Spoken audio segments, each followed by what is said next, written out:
The Radio Memories Network is brought to you in part by Liberated Syndication. Podcast publishing made easy. Libsyn.com. That's Libsyn.com.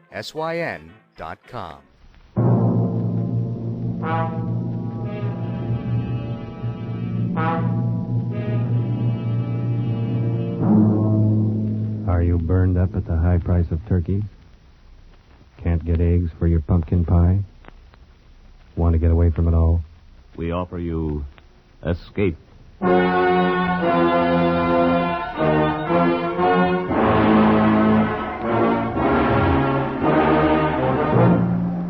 You're trapped in a remote valley of the Andes, walled in by sheer rock precipices, and surrounding you, closing in on you, is a band of blind men who want your eyes. Escape, produced and directed by William N. Robeson and carefully plotted to free you from the four walls of today for a half hour of high adventure. Tonight, we escape to the high mountains of Ecuador and to a remarkable world where sight is unknown, as H.G. Wells imagined it in his curious story, The Country of the Blind.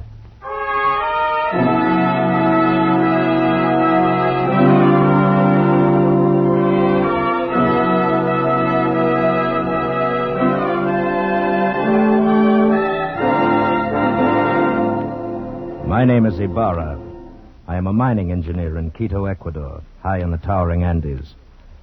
And up until a year ago, my chief sport was mountain climbing. My last climb was an attempt to scale the remote and forbidding peak of Escape-471126-Country, a 20,000-foot crag unconquered by man. It is unconquered still. 3,000 feet from the icy summit, our party turned back and fled for their lives.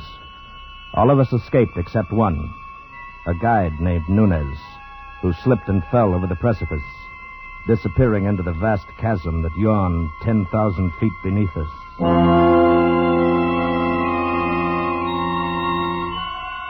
The horror of that man's fall has haunted my dreams for a year. Because of it, I have forsaken mountain climbing for the rest of my life. And that decision still stands, even though today I have seen Nunez. He was sitting on the steps of my shack when I arrived at the mine this morning. At first I didn't recognize him. He was so much changed. I thought he was a ragged beggar asking alms.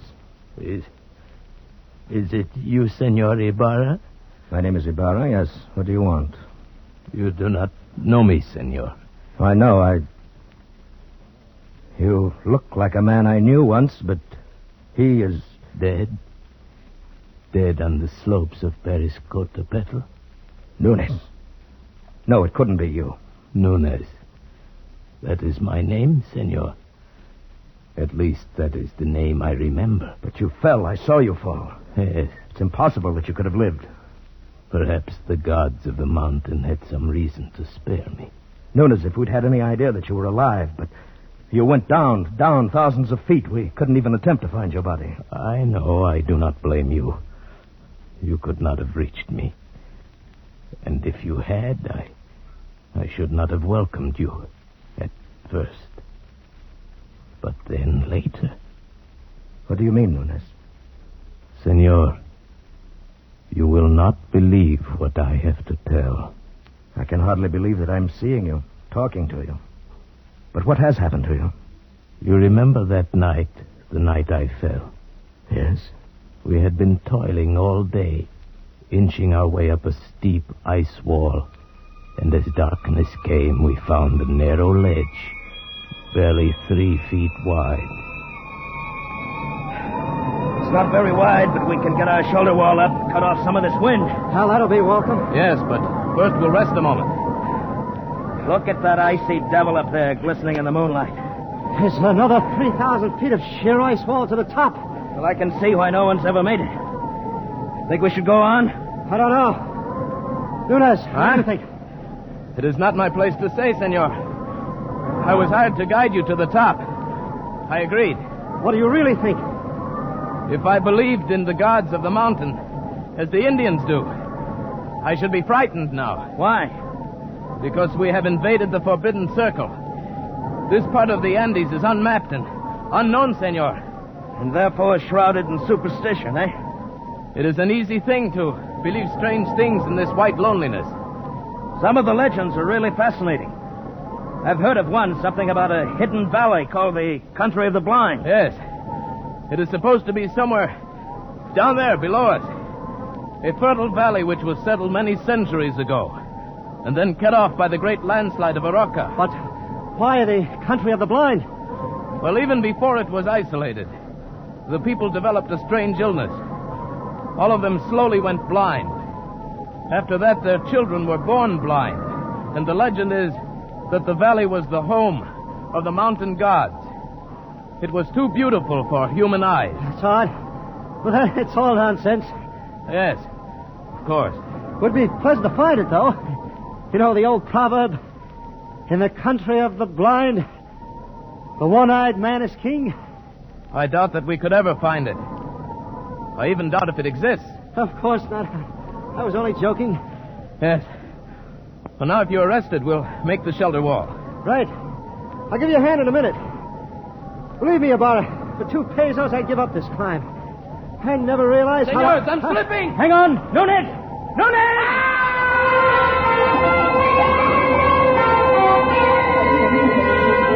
In one horrible instant, my foot had slipped on the treacherous ledge, and I'd gone over, falling far out into the icy black night, falling down, down. I fell perhaps 1,000 feet. Then I felt a heavy stinging impact of snow. I'd fallen on an almost perpendicular snow slope. And now I was sliding, down, down, tumbling over and over. And then suddenly I realized that my own motion had almost stopped. And it was the snow that was moving. I was riding an avalanche. At almost the same moment, I went over the second precipice. It was higher than the first, much higher, perhaps 4,000 feet. I fell with the snow for what seemed minutes, every second expecting the terrible final impact. But the impact never came. Miracle of miracles, that sheer wall blended almost imperceptibly into another steep snow slope. And again I was sliding. Gradually, as the arc of the slope curved away, I felt myself slow down. And finally I rolled to a stop and lay still. When I awoke, it was morning, and I was covered with snow. I shook off the cold white blanket on my chest and rested a moment. And then I rolled over on my back and looked up.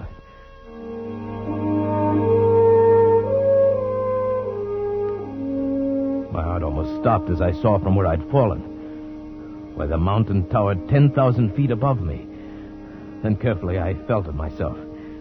My clothes were torn. I was bruised and bleeding. I ached in every muscle, but I had not a single broken bone.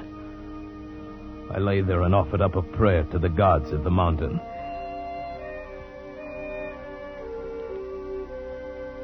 Far below me lay a lush valley sparkling in the morning sunlight. I could see the stately trees and the green meadows fresh with dew. I started down the mountain, but it was still an arduous descent. The farther down I got, the more I realized the beauty of the scene.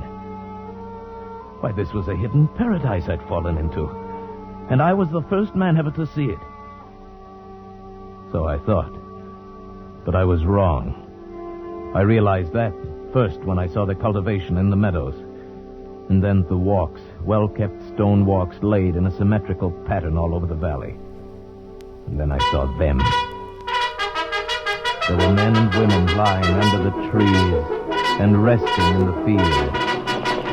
Nearby, a collection of windowless huts marked the village, and the plastering of the houses was done in a wild variety of colors. A fiery horse with the speed of light, a cloud of dust, and a hearty hi-yo who did silver. that must have been blind as The a bat. Lone Ranger. Then I saw two of the men quite close to me. They were standing on a bridge over the little stream. They were dressed in odd, loose clothing. There was a strange look about their faces. They failed to notice me as I This is the approached until I legend of shouted. a man and a horse. Suddenly they and looked how up they met. attentively in my The direction. story of the Lone I waved Ranger and wildly his at great them. horse Silver. They took no notice. Why, the fools must be dead.